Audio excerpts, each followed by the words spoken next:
I was a 0311, which is a basic rifleman, 0311. I was assigned to, like I said, India Company, 3rd Battalion, 7th Marines. Landed in Vietnam February 23rd, first Tet Offensive, 1969. And we were 20 of us from the entire beginning. MCRD, ITR, VIT Staging Battalion ended up going to the 3rd Battalion, 7th Marines. And we were eventually got a Rough Rider or a truck convoy to Hill 10, which is about 10 kilometers southwest of Da Nang.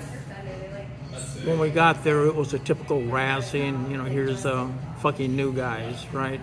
And so it just happened to be lunchtime, so they told the 20 of us to go to the chow hall and get some, something to eat. And as I walked in, I was kind of taken aback by the far wall.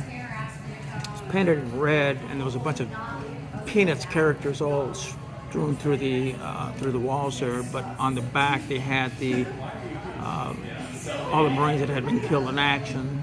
And I thought it was kind of a strange place to have that kind of a thing where you eat. Yeah. And these cooks were just slopping this nasty stuff on our plates. And there was this one big guy, I got to know him later on, his name was Zeke. And I looked so pathetic, so scared, that he gave me an extra scoop of whatever the hell that stuff was. I had no idea what it was. And just as I started to walk towards where we were all going to sit, we took incoming rounds, 122 and 140 millimeter rocket rounds. And nobody was really prepared for that first kind of action. I mean, with all the training and everything, which was the best you could have in the Marine Corps, but the noise and the velocity and it was pretty terrorizing and so indiscriminate. That's the scary thing about it. Immediately, everybody just ran out of the chow hall, and I blew it on my first day there. I mean, I had been in Vietnam for less than maybe 4 hours, and I was standing there with my feet just kind of cemented to the floor, and I was hyperventilating, and the whole chow hall was just empty. And then it came to me, get the hell out of here before you get hit and get vaporized. So I didn't drop my tray, I just threw it straight up in the air. I don't know why I did that. And then I turned right as I got out of the chow hall, and I was just setting a new world's record in the 100-yard dash. And I was passing all these bunkers and fighting holes as opposed to just jumping in the first one. Finally it dawned on me to get your ass in a bunker, or you can be killed. And there was a medium-sized bunker, and I went in, not just stepped in, I actually went in like a heat-seeking missile, head first, and I slammed into 6 Marines, 3 in front and 3 next to them. They're all just kind of like huddled up. And I managed somehow to kind of secrete myself in between one of the 3. And meantime, the explosions and, it was just going boom, boom, boom. And you were thinking, the next one's just going to be over the top of my head. And then I thought to myself, well, what if the round hits over on this side? So I actually unsqueezed myself, went over to the other side and squeezed in between those Marines. And then I had the same thought, and I did it again. And then I was about to do it again. One of the Marines that obviously had been there for quite some time, he had the face of war on his face, and he says, motherfucker, you do that one more time, and I'm going to kill your ass if the Arty doesn't get us. So I just, I addressed him as yes, sir, and he was like a private. So finally, the Armageddon stopped, and we all kind of like just, wormed our way out of that small fighting hole. And when I looked up, the reality of what war is really like just dawned on me, because 2 of the 20 Marines that had landed with me on that day were killed. Evidently, they found out later on that they had, because of where the wounds were, they actually stood up out of their 2-man fighting hole, and one of the privates got his head completely blown off, and it was just a stem, and the other one had like daylight blowing through the center of him. And there was no triage or anything. They were just, a mule came by and picked them up, a little utility vehicle. And I remember them when they were picking up their bodies and plopping them on like this, on their backs. And then they were picking up the different sections of body parts that were strewn all through the area there. And then they just trucked them over to, I guess, the morgue. And that was very difficult to kind of emphasize just what kind of an experience that was. You know, all that training that you went through, but to actually see the real thing. So after that, we were told to walk over to the armory and to pick up our different weapons, you know, an M16, an M16, M79, whatever, grenade launcher, whatever your MOS was or job was.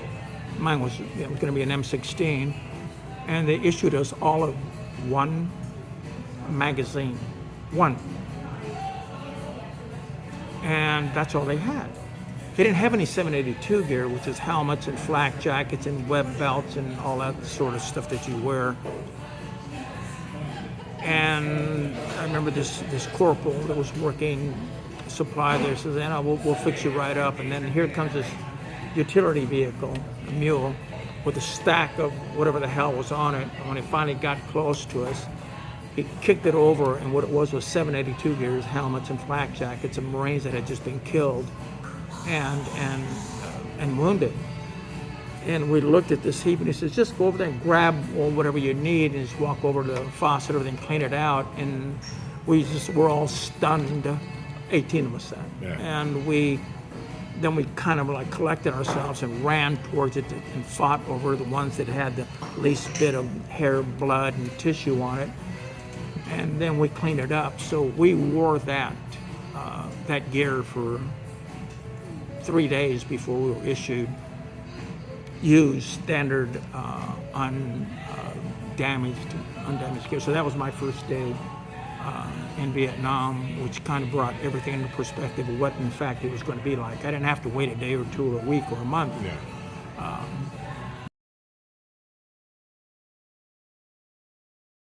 Well, you know, as a Marine Rifleman, you're working at a rifle company, a line company, and you're supposed to have 200 Marines in a company. We never had over 110 because of the casualties. So a typical day is that our company, India Company, had 4 platoons plus a weapons platoon, and each platoon was basically working a certain area. In my case, it was the villages of Lachau. The Lachau 1, 2, 3, 4, 5, and all the villages the clumps have the same name, so we would give them a numerical number, which one we were talking about. So a daytime would be get up, maybe get some chow, and then you go on day patrol, and you would walk through the different villages looking for supplies, obviously looking for the enemy, or hoping not to step on a booby trap, and there was nothing else, nowhere to go.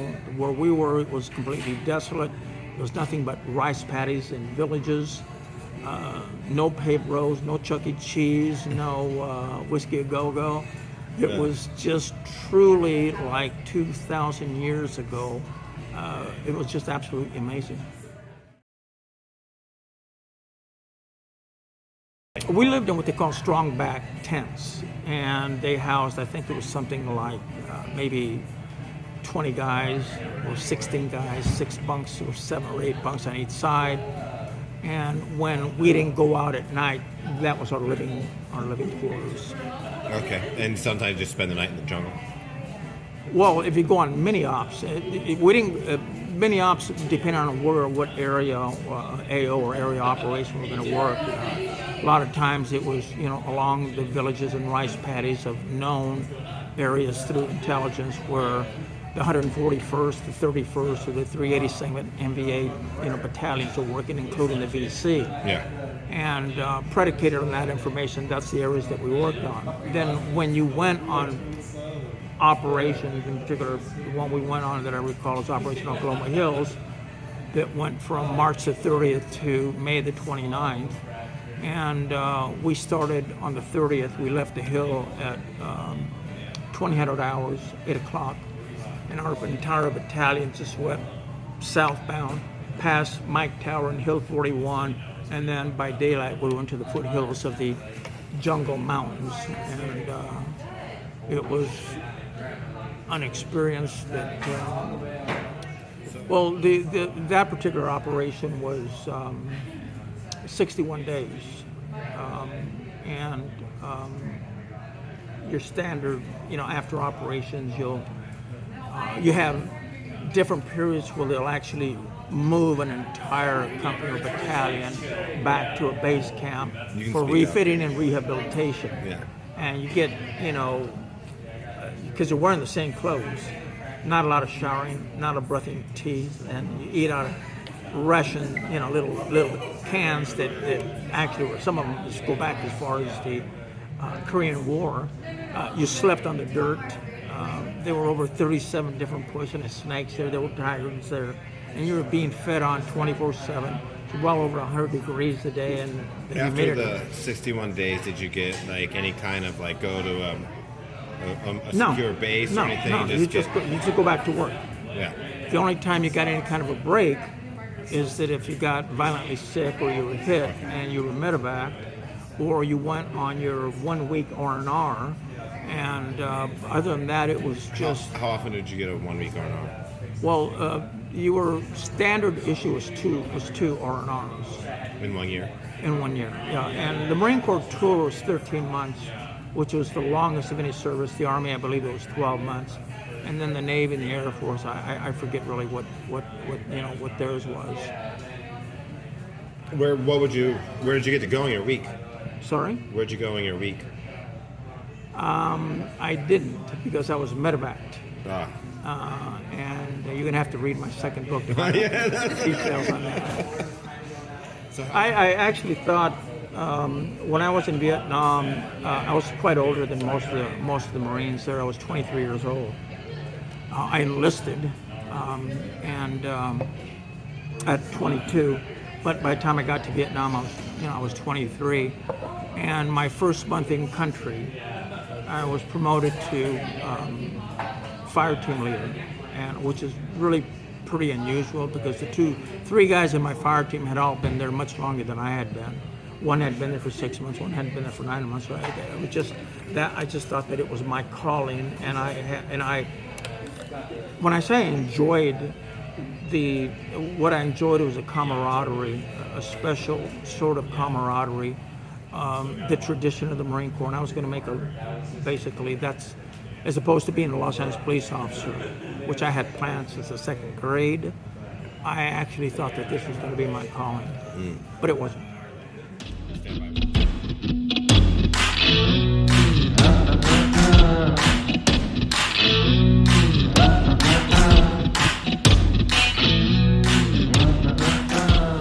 No matter what the supporting arms, the basic element in our success was the individual fighting man.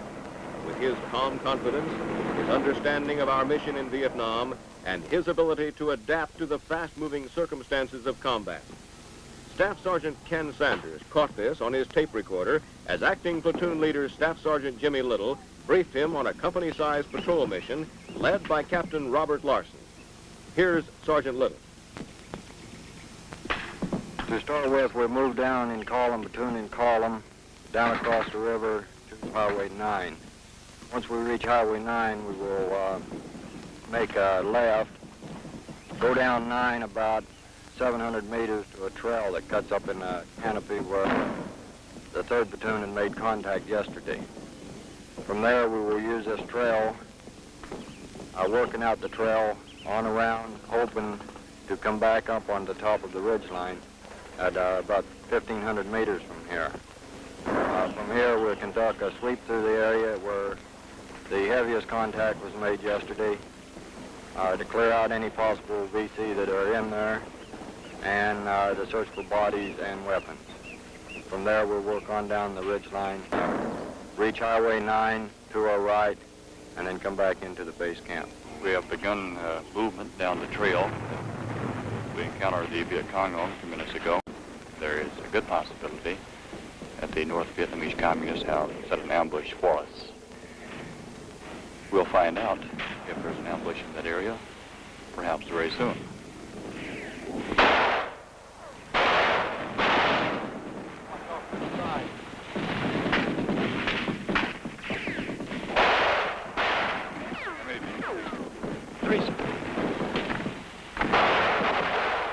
Machine guns, get up here.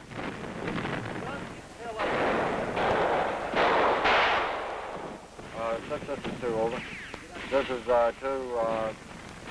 we spotted 3 VCs. They fired, we returned fire, dropped in a couple M79s and advanced down the trail by fire. However, now we came into another complex of holes. We're checking them out right now, over.